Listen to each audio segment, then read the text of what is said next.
Natural history museums everywhere line up ape-to-human icons that supposedly show humans evolving from ape-like creatures over millions of years. The final icon in this parade is typically Neanderthals, holding the 40,000 to 400,000 years ago time slot. Just decades ago, Neanderthals were regarded in museums and textbooks as gorilla-like cavemen. This is because their fossils were viewed through an evolutionary lens, being framed as some type of last step between ape-like creatures and humans. The scientist who gave Neanderthal man its name believed their thoughts and desires never soared beyond those of a brute, and emphasized how their heavy brow ridges resembled those of chimps and gorillas. Another leading evolutionist, Ernst Haeckel, even proposed naming the species Homo stupidus. Textbook and newspaper articles displayed them for decades as half-ape, half-human, brutish beasts, complete with clubs and primitive expressions. But how can we make sense of these fossils without an evolutionary interpretation? How can they be viewed through a biblical lens?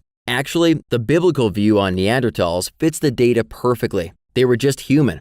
Just like how people groups vary today, Neanderthals had distinct body types, but scientists have recently confirmed that they lived and had families with people who look just like humans do today. They are also found buried with people we would classify as modern humans, and jewelry, musical instruments, weaponry, medicine, and artwork have been found in and around their graves. A recent discovery even found that Neanderthals combed beaches and went diving to find certain shells to be used as tools.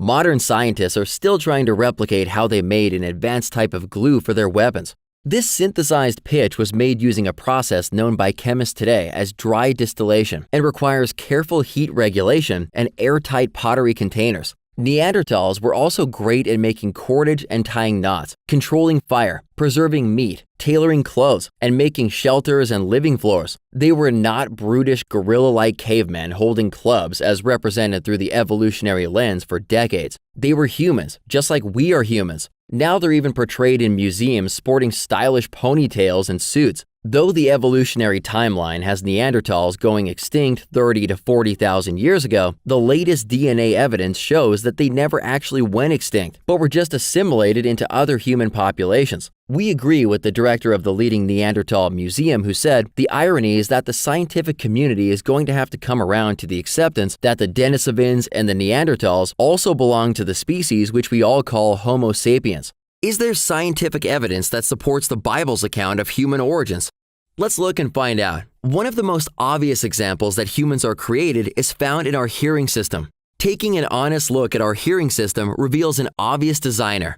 How could random, mindless evolution engineer 5 separate components that have no purpose, unless they are all joined together in a certain order and in a certain way for the purpose of hearing?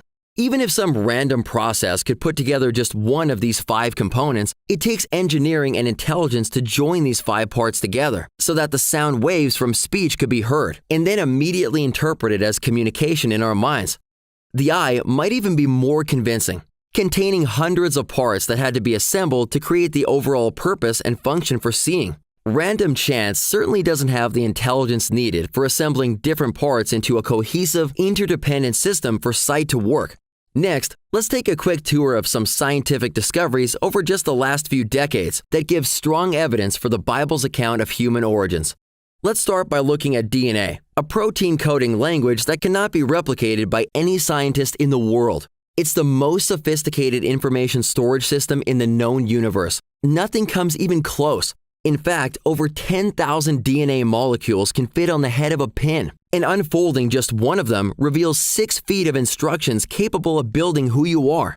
Stretching out DNA in the trillions of cells in your body could reach to the sun and back hundreds of times. Perhaps you've heard that humans and chimps share 98% of their DNA, but did you know that when they made this comparison, they ignored 18% of the chimp genome and 25% of the human genome? Plus, the chimp genome is over 6% larger than ours. When they give the 98% similarity figure, it's based on cherry-picked DNA regions that were similar. Of course, humans and chimps have similar DNA. They're mammals living in the world with similar requirements for biological life. Our DNA is also similar to several other creatures. What about DNA research that purportedly shows our genome dates back tens of thousands of years, far outreaching the biblical timeline? Recent research into mitochondrial DNA mutation rates gives the answer. This is unique because it comes only from the mother's egg, making it useful for tracing maternal ancestry. Since DNA was sequenced in 1981, researchers have been studying the mutation rates in mtDNA to try and estimate when different groups of people possibly diverged. Evolutionary researchers have based these timelines on the assumption that humans and chimps shared a common ancestor about 5 million years ago. That date was based on counting the mtDNA and protein differences between all the great apes and timing their divergence using dates from fossils of one great ape's ancestor. This evolutionary assumption counts on the mtDNA mutation rate of about 1 mutation every 300 to 600 generations, or 1 every 6,000 to 12,000 years. But do these evolutionary assumptions hold up? Actually, recent studies have shown that the actual mutation rates are much faster than the rates assumed by evolution theory, causing researchers to rethink the mtDNA clock they depend on for forensic investigations. This discovery was published in Nature Genetics by Dr. Parsons and his colleagues, who investigated the mtDNA of 357 individuals from 134 different families representing 327 generational events, which are counted by the number of times that mothers passed on mtDNA to their offspring. Parsons' team showed that mutation rates actually occur at a rate of 1 every 33 generations, which was 20-fold higher than the estimates based on the theoretical 5 million year timeline between chimps and humans that expect about 1 mutation in every 300 to 600 generations, or 1 every 6,000 to 12,000 years. This study was published in Nature Genetics, and the faster rate has stood fast even as the number of families in the study has doubled.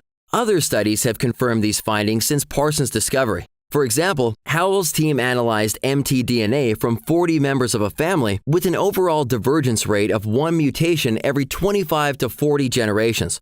Howell remarked that both of our studies, his and Parsons, came to a remarkably similar conclusion.